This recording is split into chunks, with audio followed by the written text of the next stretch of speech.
Party నిలబెట్టేందుకే సినిమాలు చేస్తున్నా అంటాడు. నేను సినిమాలు చేయకపోతే పార్టీ నిలబడదా? విజయబాబు గారు మీరే సార్.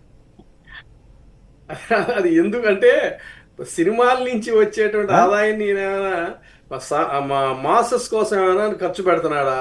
ఎంత ఖర్చు పెట్టాడు? ఆయన ఆదాయం ఎంత, బ్లాక్ ఎంత, వైట్ ఎంత, అలాంటిది ఏదైనా తెలిస్తే. ఇప్పుడు ఆ ట్రైబల్స్ ఉన్నారు, పాపం ఆ ట్రైబల్స్ అలో లక్ష్మణ అని చెప్పిన రోడ్డు కూడా లేదంటున్నారు. కాబట్టి ఇదిగో ఈ సినిమాలో, వీరమల్లులో వచ్చిన సినిమాలో నేను ఇంత పారితోషికం తీసుకున్నాను, దీన్ని వీళ్ళకి ఇచ్చేస్తున్నాను, ఇదిగో వాళ్ళ కోసం ఇంత చేస్తున్నాను అని చెప్పమని చెప్తే తీసుకోలేదని చెప్పారు కదా.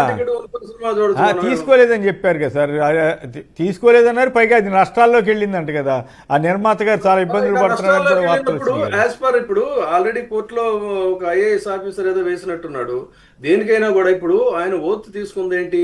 ప్రజాపాలన చేస్తా, నేను ప్రజల కోసం పనిచేస్తానని అన్నప్పుడు ప్రొఫెషనల్గా ఏ విధంగా చేస్తాడనేది చెప్పండి.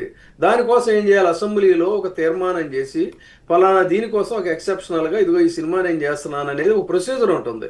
వీటన్నిటిని కూడా ఇప్పుడు ఇవాళ అసలు లా అండ్ ఆర్డర్ లేదని, వాళ్ళు ఏది చేసినా కూడా యథేచ్ఛగా నడిచిపోతుంది అనేటువంటి ఇదే తప్ప, దానికోసం నేను పార్టీ కోసం సినిమాలు చేసేటట్టయితే అసలు మంత్రి పదవి ఉండకూడదు.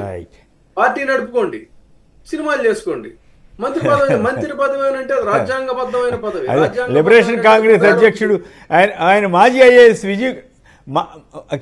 మాజీ ఐఏఎస్ విజయ్ కుమార్ గారు అయితే ఈయన సినిమాలు పార్టీ కోసం చేస్తానని చెబుతున్నాడు, కానీ సినిమాల కోసం అధికార దుర్వినియోగం చేస్తున్నాడని హైకోర్టులో కూడా పిల్లి వేసినట్టున్నాడు విజయ్ కుమార్ గారు.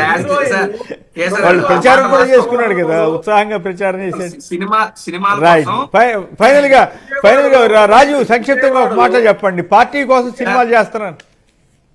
పార్టీ కోసం సినిమాలు